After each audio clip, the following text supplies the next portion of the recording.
everyone, welcome back to the Quick Tech tutorial. Today for this video of Quick Tech, I will be showing you how to delete your AOL account.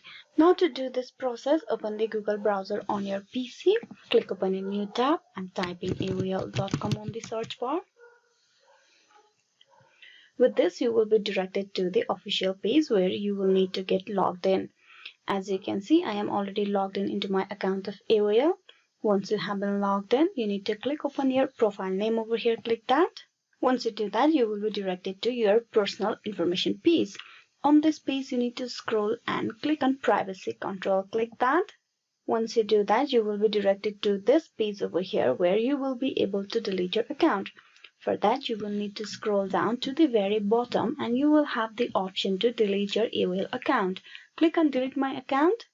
Click on continue delete my account. Before continuing, please confirm the account you want to delete. So type in the email address, then click on yes, delete this account. Your AOL account has been deactivated and will be permanently deleted after a waiting period. So your account has been deactivated right now and the account will get permanently deleted after a certain time period. Hope this video was useful on how to delete the AOL account. Please like and subscribe the Quick Tech tutorial. Thank you.